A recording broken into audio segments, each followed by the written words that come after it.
All right, so can everyone see the screen and hear me? Yeah. Excellent. Well, thank you all. My name is Kaveh. And in case you've been wondering what this guy's been doing in the lab, sitting in a corner all by himself, working on his laptop and drinking copious amounts of coffee, we'll find out today. So I've been working on some 3D graphics software in Common Lisp. And just going to give you a brief demo and overview of both the graphics I've been working on and kind of a little bit about Common Lisp and the language and why it's a really cool language. I know some of you have had some experience with it in the past. So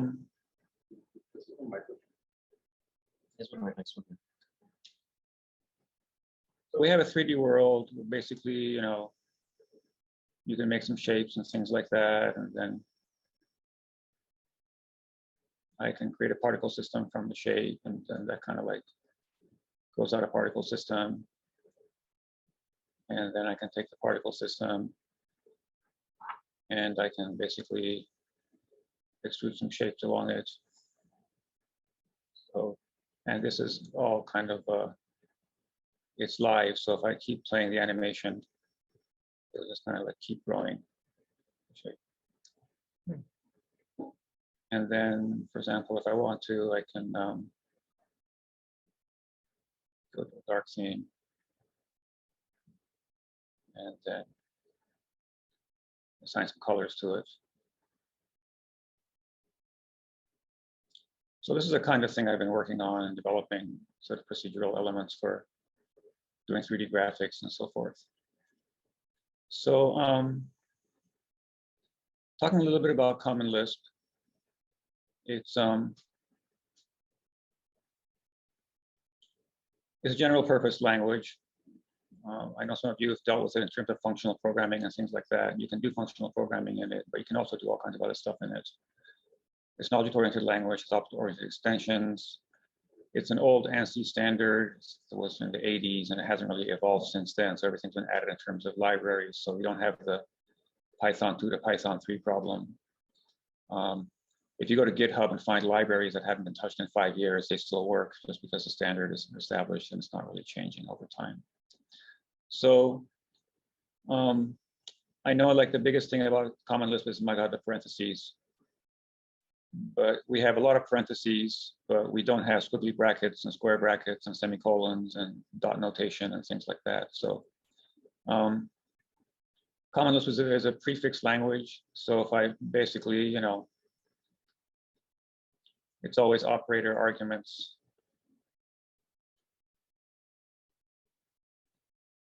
That sort of thing. And in my particular case, I'm using OpenGL for all the 3D graphics. So it has, you know, this particular implementation has this way of calling external functions, C functions, OpenGL functions. You kind of link in the library and then you just make the OpenGL calls with, you know, your arguments, and this does all the rendering and stuff like that. It's sort of very old school OpenGL, like version 1.0 kind of thing. I'm just calling vertex 3Fs and color 3Fs and things like that. And I'm not using any, you know, vertex shaders or any of the more advanced and more recent features. I'm just keeping it very simple.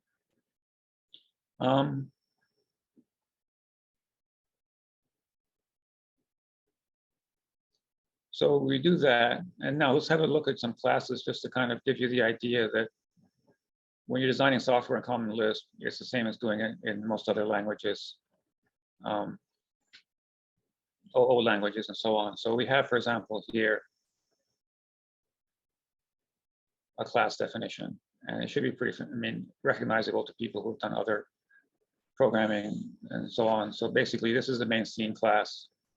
It contains a list of shapes, starts off with empty list. And the main things for my scenes are shapes and animators. And shapes are things that get rendered, and animators are things that execute when you play the animation. And there's some other auxiliary stuff that I'm not going to bother with right now. So, oops.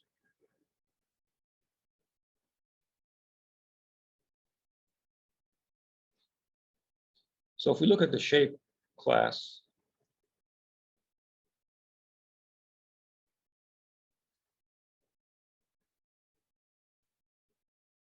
a shape, again, is very straightforward and simple. It basically has a transform, which is basically the scale rotation translation of the class. And then it has basically draw methods.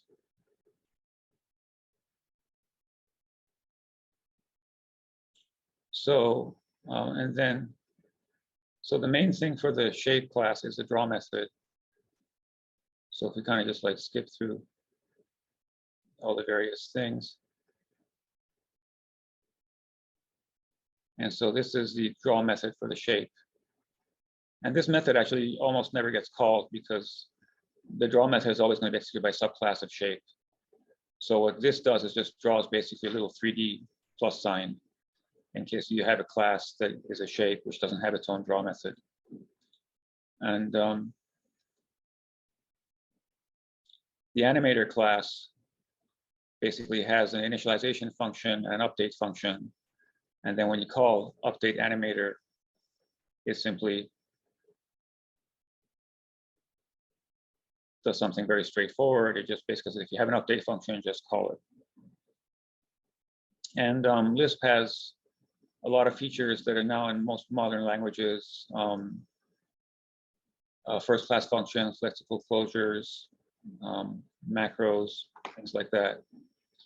And so basically what the scene loop does is goes through each frame, updates the animators in the scene, and then draws the shapes in the scene.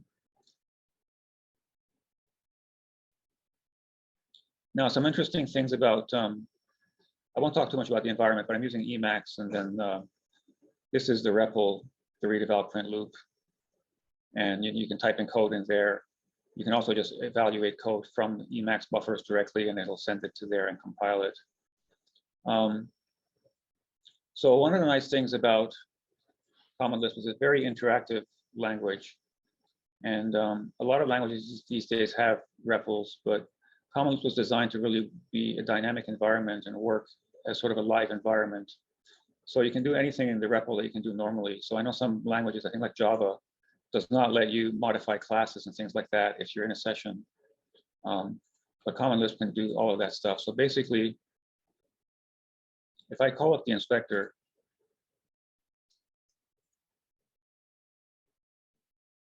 and I inspect my scene, so this is standard environment stuff. So basically, I have a list of shapes, and there are 3 shapes. There's a sweep mesh group, there's a particle system, and a circle shape. So a circle shape, for example, just contains 64 points. So it's pretty straightforward. But one thing I can do is, for example, if I want my shapes to have shaders, which they don't currently, what I can do is simply go into my shape class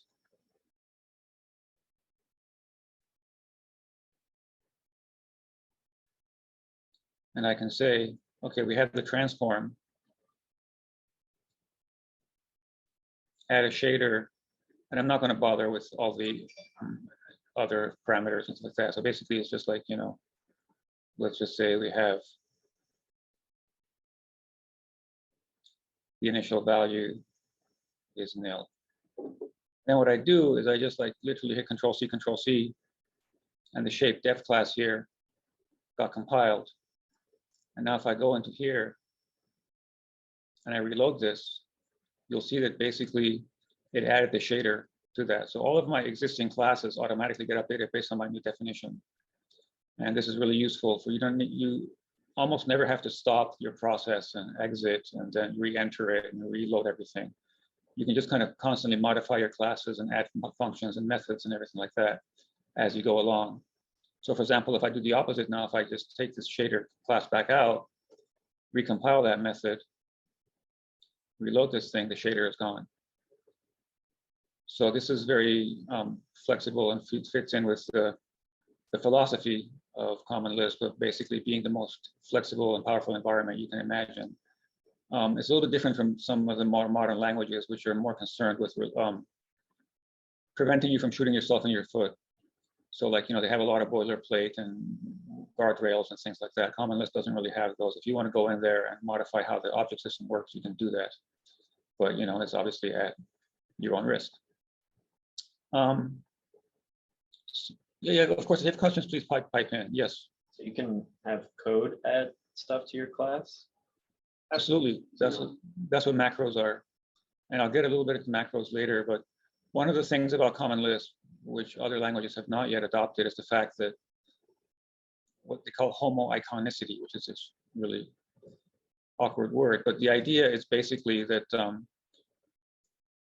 you know, these expressions here are actually lists. The first element is the operator and the rest are the arguments. So I can basically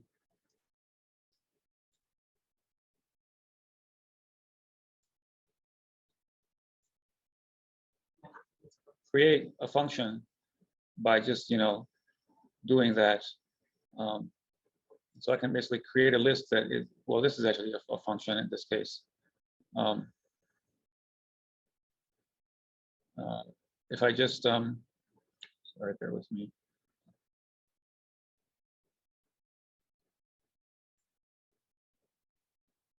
So this is a list here. And then if I eval this, you get 24 other answers. So basically you can have code that basically generates lists, which are code. And that's how macros work. So it's very different from, like, you know, the preprocessor macros in C and things like that, which are very limited. You just do some fundamental string substitution. Here you have the full power of the language to basically construct any kind of structure you want in terms of code and then have that evaluated. But yeah, if you have any questions, please just pipe in. Let's keep this as informal as we can. So we refined a class. It also is very helpful in preventing you. Normally, if you have a bug or something like that in a language or in a system, it kind of like crashes, exits, dumps core, and then you have a debugger that you can look into the core data with and see what you can do. So if I, for example, want to add 3 to x and I haven't defined x, so I get unbound variable x, but I'm still within the Lisp environment. It hasn't crashed or exited or anything like that. So I have various choices of what we call restarts, things I can do. So one of them is I can try getting the value of x. So if I just type 0, it prompts me, you know, to, I'm sorry, I did the wrong thing. I mean to hit 1 to specify a value of x. So if my x is 4, then it restarts the computation and returns 7. You can do this even more extensively if I basically say plus 2 double of 5. I get an error because the function double is not defined. So I can go into my code. Let's just say I'm here and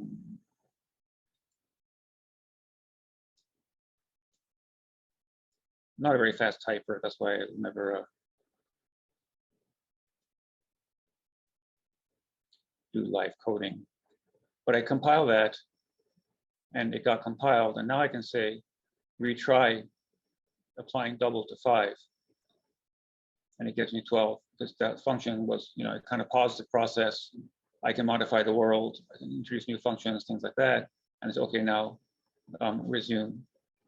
And there's sort of some apocryphal stories of one of the ways old school Lisp programmers would work is they just write all their code, assuming all the functions existed, and they just run the top level function, and then it will keep propping them. This is not defined, they define it. This is not defined, they define it. This is not defined, they define it, which I don't think is probably the best way to architect a system.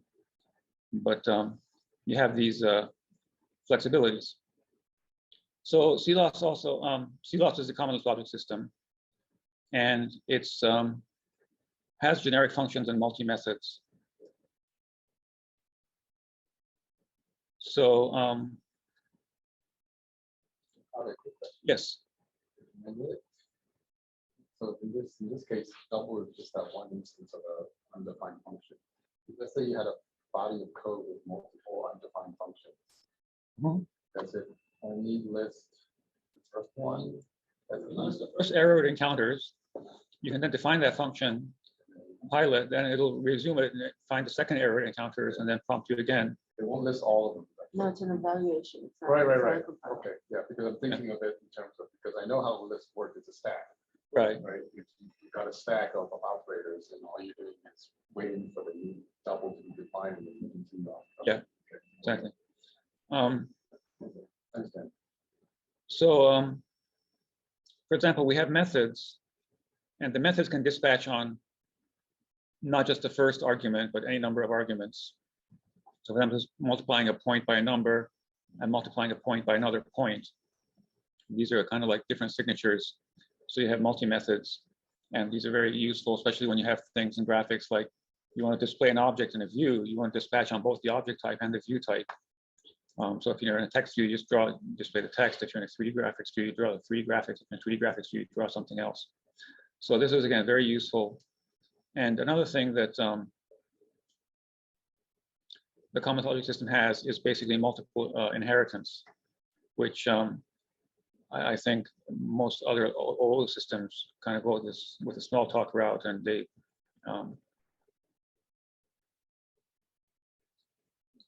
just have single inheritance. So for example, if I look at a particle system, which is kind of like, it's both a shape, so these are the superclasses of the particle system. So it's both a shape, which is polyhedron, inherits from shape, and it's an animator. So you can basically put it in the scene and have it be drawn as a shape, and then you can put it in the scene's animators and have it called as an updated function. So combination of multiple inheritance and multi-methods and so on, again, gives you like all the power that they can. So again, going back to the philosophy of Lisp, which dates from the 70s and 80s, the idea is if you can think of a feature and it fits nicely, just plug it in there because it'll be useful.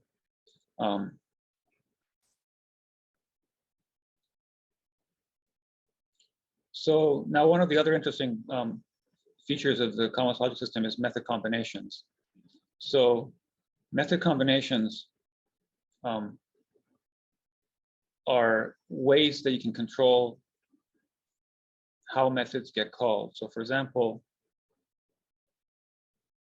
if I look at my shape thing, we saw that it had a draw function. But so normally you have classes A, B, and C inheriting from each other, and the method for class C gets called because it's the most specific one if you have an instance of class C. And if you can't find one, then it calls class B and so on. But with Common Lisp, you can also define before and after methods. So you can modify the operation and the call structure, sequence without modifying the actual draw method itself. So for example, here, before the draw method gets called, the draw before method gets called. And in this case, I basically take the matrix from the transform and I push that matrix in OpenGL so that the current transform frame of reference takes effect. And then what I do is after I finish drawing, this is drawing bounds and things like that.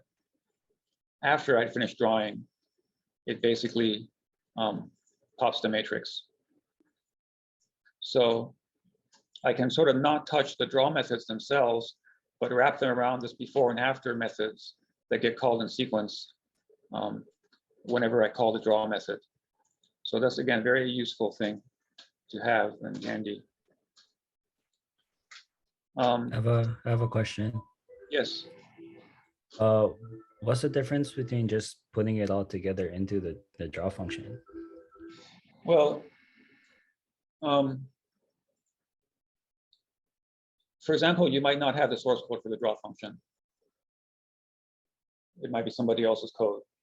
Or maybe you don't have permission to touch that draw function. Or maybe it's in some library class and you don't want to mess with it because you don't know what other side effects it might have. But it's a way of sort of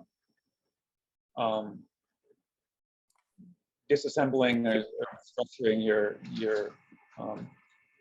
is the way of modifying something without actually going in there and messing it up. It's like a wrapper type function. Yeah, there's an around as well. That Can you basically, do? Oh, sorry. Can you do multiple, like before, or? yeah. So what happens is, for example, if I have instances of class A, B, and C, sorry, and these all inherit from each other in that order. So normally, if I have an instance of class C, then it just calls the method, draw method for class C.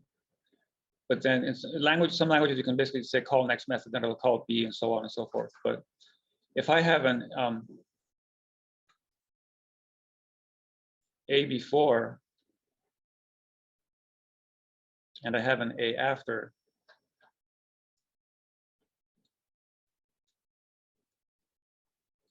and I call the method on C, what it's actually going to do is it'll call A before, then it'll call C, which is the most specific method for that class, then it'll call A after.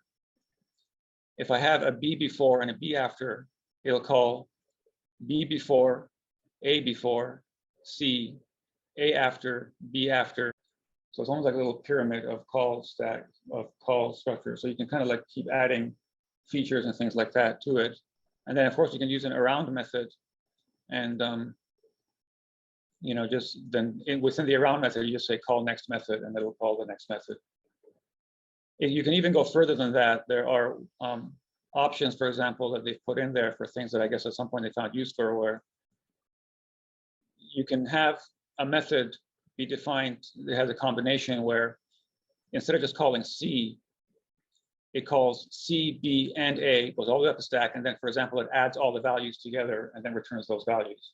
So you can literally just put in a keyword saying method combination, add results, or something like that. I'm not sure exactly what it is, but you can customize the object system in that way. You can have a method combination which basically appends in a list all the results returned by all the methods in the sequence. So it'll call C, append it to B, append it to A, and you get all the results out if you have cases where you need stuff like that. But again, the salient point being that the object system is very programmable and extensible.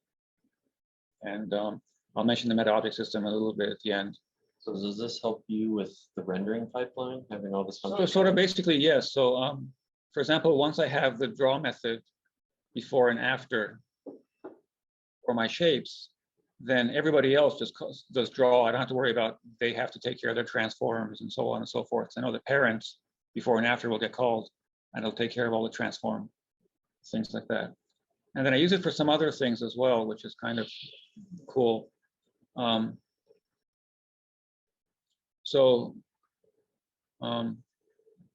Let's just jump to this one, the procedural mixing. So basically, I wanted to have procedural objects. So for example, if I have a circle, I wanted to generate the circle automatically based on the number of points and things like that that I give it. So what I do is basically I have circle shape inherits from procedural curve shape. And procedural curve shape is up here, and it inherits from curve shape and procedural mixin, again, using multiple inheritance. So it's getting the geometry information and methods and everything from curve shape. And then the procedural mixin gives it the procedural hooks, so to speak. So what I wanted to do was basically have the ability to just say, give me the circle. So if I clear this, and I just say, okay, create a circle. By default, it's got 64 points. And if I show the points, you can see it's got all the points. I select my circle now, and I say edit the circle shape, and say I want 16 points. Gives me 16 points. So I did not explicitly call the compute method on the circle and say do that. I want it to be automatic. So the way I did that was I wrote a mixin class, which is an abstract super class called procedural mixin. And basically it has a flag called is dirty. And don't worry about these other things. It has a compute function that computes whatever it needs to do. So I thought about it and I said, okay, how can I do this? And so obviously if the number of points changes, then I should set a set dirty flag to be true. And then whenever somebody is requesting the points for the shape, then if it's dirty, you have to recompute it before you return the points. So I did that by having the program, like Ryan said, generate an after method on a given slot. So if I define a procedural as a procedural input, the slot, which is the attribute, the field of a class, it defines a method, an after method on the setter of the class of the slot. So whenever I set the number of points, it sets is dirty object true. So and then what I do is I go down to my circle shape, my procedural class, and for example, I say, okay, num points is a procedural input. So anytime I set the num points, it sets the internal flag to be dirty, is dirty to be true. And then the actual points themselves, which is list of points, is defined as a procedural output. So basically, before you get the points, make sure if it's dirty, you've already recomputed it. And that's done with another macro here. I have an old debugging statement left in there. But so this is before you access that particular slot, in this case, points. If it needs computing, and then don't worry about these details, call the compute function of the object on itself, and then set the isDirty flag to nil. So this is a way for classes to internally have procedural behavior without me having to say explicitly every time coding, call compute function, call compute function. So the only thing I have to do is basically make these two calls, and these two calls define the before and after methods for the setter and the getter of those values. So that's for the circle. So then it makes it very easy to do other things. For example, if I have a sine curve shape and it takes a period, a frequency, an x scale, a y scale, and so on, all I have to do is just define those as being procedural inputs. So if any of those changes, the compute function gets called, and the compute function just kind of goes through and calculates the XYZ of the points. So if I go here and I create a sine curve, here's my sine curve shape. I select it, say edit it, say I want a period of 180, and I want an X scale of 4. So again, it computes this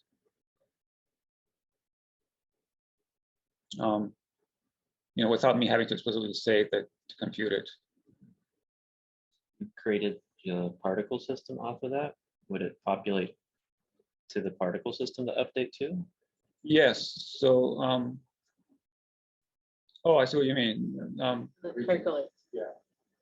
So everything dirty, should just- It doesn't currently. I don't think it does that. I don't think, because if I take this thing and I basically create a particle system from it, I think the particle system bakes in those results.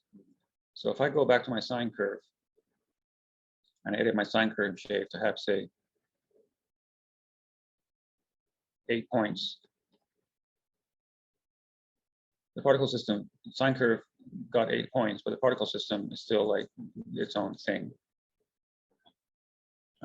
Yeah, I have to look into that if I want to kind of have it be a complete dependency graph, because one of the things is that the particle system uses a lot of random numbers to generate things and so on. So if I regenerate it, it'll be a completely different shape, which may or may not be what You you would still follow the same way of doing things and having a dirty flag. That would be what I actually, the particle system is a little bit more involved because it's not within the class, it's between two different classes. The particle system is pointing to this curve as being its generator shape. And so what I did for that was I basically, without getting too bogged down, because I don't want people's eyes to start glazing over, I have a subclass of procedural mixing called dependency node mixing. And it actually contains input slots. And if any of those input slots have changed based on timestamps and other things, then the need compute method figures it out. And you check if it has a dirty input and so on. So it's a little bit more involved than just the procedural mixin, which I showed. So let's do a couple of graphics demos. Again, just very simple things. Let me just move this thing.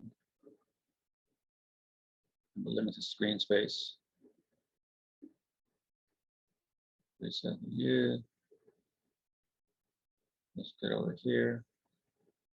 And so for example, this is just, I compiled this expression, which is with clear and redraw. It just adds a bunch of circles with different number of points and then translates them to various points, and you get something like this. Here we have basically just some of the various points and features and things like that. So you have curves, and you have polyhedra showing the normals, you have superquadrics showing the bounding box, and so on. So let's see what else is interesting. Okay, so basically this extrudes a triangle just by doing a translation of it. So not super exciting by itself. I have another question. Yes. Are you just like executing each individual function? Yeah, exactly. What I'm doing is I'm literally just like compiling this expression. And it's just literally, you know, being compiled into the world, and then the results are popping up on the screen. So that's the beauty of Lisp. It's like, you know, you can just like write your code one function at a time and keep testing every function as you write it and make sure it's working. So I'm literally like put my mouse in the function and I hit Control C, which is the Emacs binding for that. And then it executes the code. And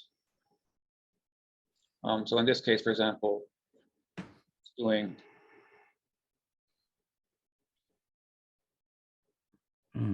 And is that all the code you need? Like if you sent that file to me, would I just be able to run those functions?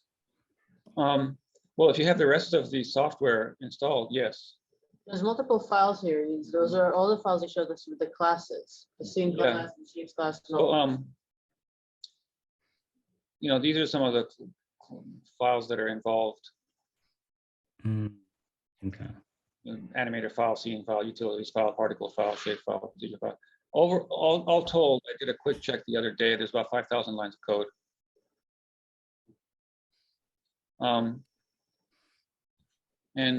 Like, is that folder portable, or would you have to have dependencies? Well, it's for all the 2D graphics and windowing stuff. It's calling Coco and the Objective-C stuff on the Mac. So that would be the biggest thing you'd have to port over.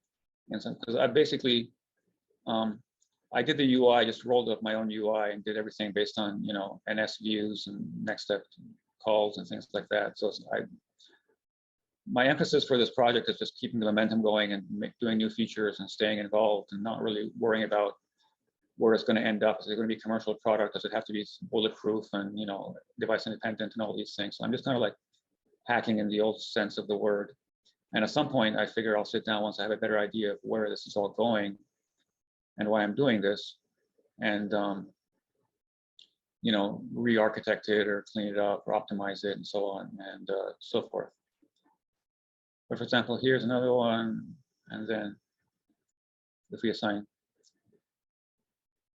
colors to it. So basically, all these extrusions have UV parameterization. So if you just take a lookup table that's the rainbow colors and just interpolate that across one of the parameters, you end up with this sort of thing. And for example, if you just want to extrude a circle along another circle, you can get a torus. Or if you make a high resolution torus and then assign the colors based on the Y values from Y down here to Y up here, it goes to the colors of the rainbow.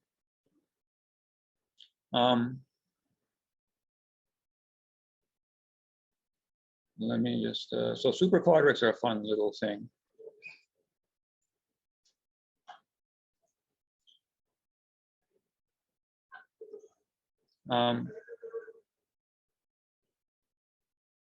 So they're basically shapes that have eccentricity parameters. So basically, you can make them. It sort of interpolates a cube and a cylinder and a sphere. So it's kind of a fun little type of shape that I played with because I used it back in the old days. We've seen the dependency stuff. I won't get into that too much. Okay, some dynamics.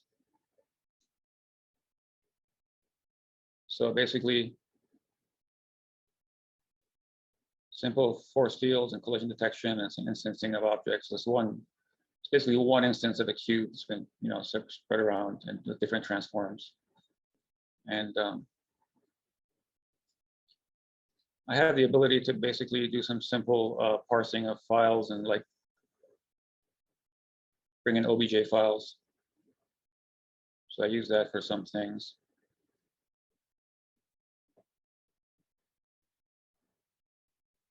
Probably when you were teaching the ACM classes, were you also introducing them to Lisp? No.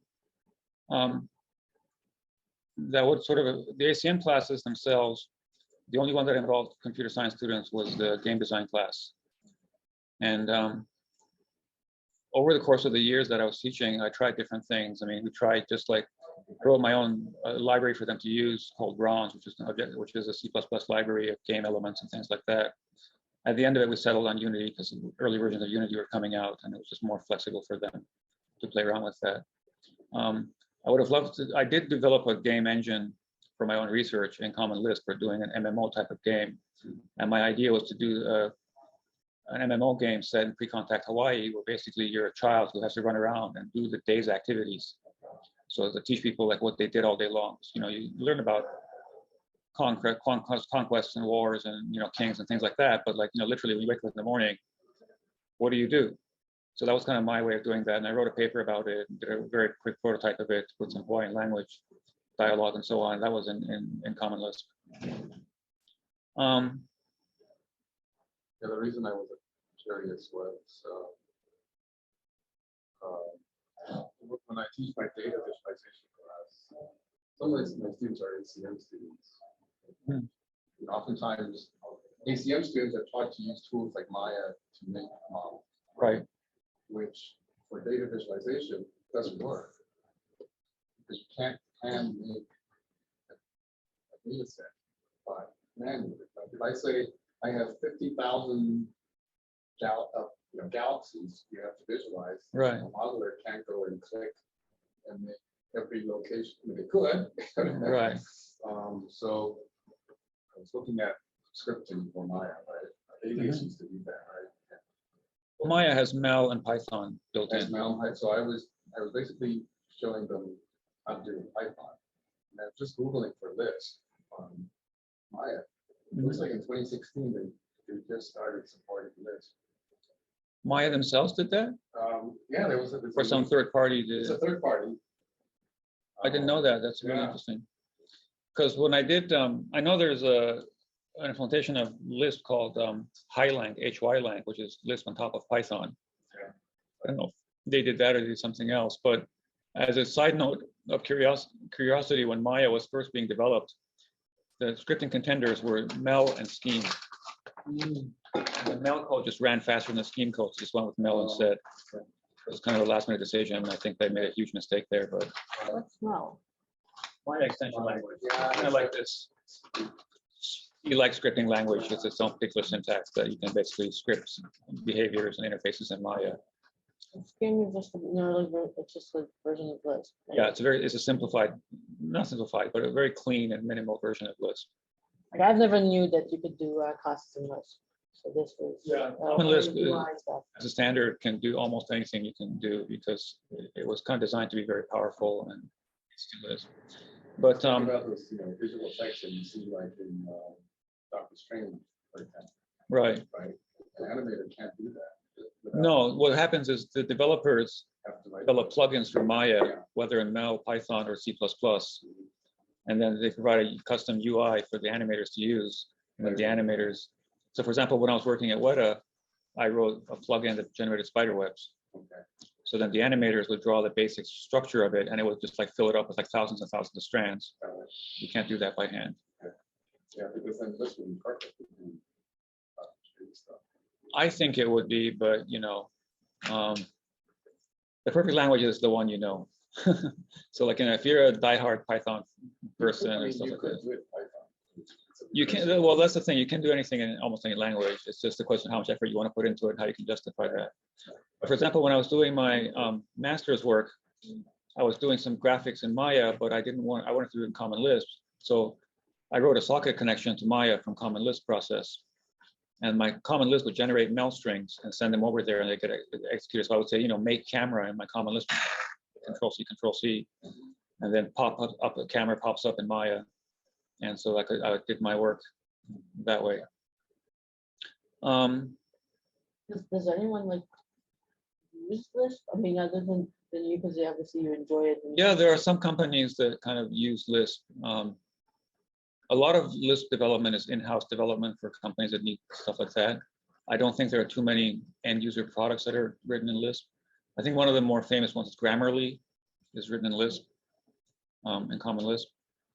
And there have been companies over the years that have done it, but it's sort of like, you know, not in the top 20 languages these days. It's kind of further down. Can we come back? Well, I'm trying. Can we come back? Well, it's survived 50 years. I mean, Common Lisp is over 50 years old. They still teach them, yeah. Yeah, in 313. I haven't taken it, but I think my friend was mentioning it. Did you take Lisp? in 313? I dropped. Huh? I took ICS 313, but it was pretty difficult to learn. It does have lists. It does have lists. ITA did. So, So some other things that we can do is basically I like For this. example, if I do pod. I didn't know you could do it. And I'm going to grow a particle system along the teapot. And then just to make it more visible, I will actually do an extrusion along that particle system. Oops. How do you build a crack in the teapot? Possibly. Let me just see if this will work or if I messed up something. I must have changed something. Sorry, I'm not going to try to live debug this thing. But when I was trying to set the colors, it's having. So what I'll just do is I'll comment that out and see if this works. Yeah, there you go. You have Probably. extrusions along the teapot. You know. I think I might just leave it at that. I mean, there's more particle system stuff. And Even L system. yeah, I even had L systems. But so for example, here is a particle system with some dynamics and branching. And so it's like, you know, colliding and bouncing and that sort of thing.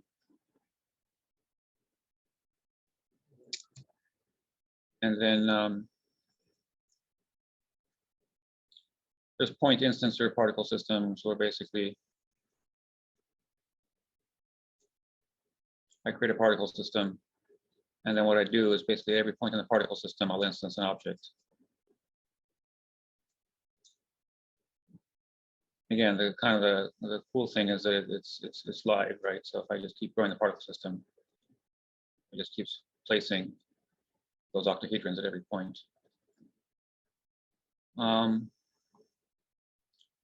Dependency node mixing.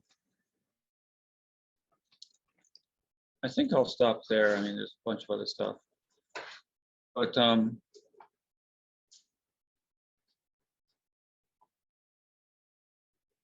graphics demos. There's all kinds of introspection. You can list, you know, hierarchies and class data and stuff like that. Well, I'll give you one example of a macro, which is kind of like fun.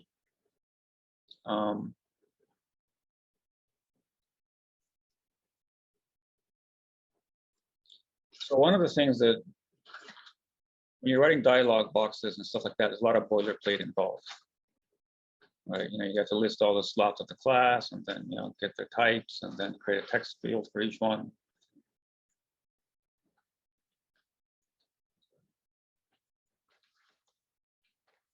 So here Hey, Marty. I have this expression which says create shape dialog for a circle shape, takes diameter as a float, number points an integer, and it generates all this code here to actually create the dialog box itself.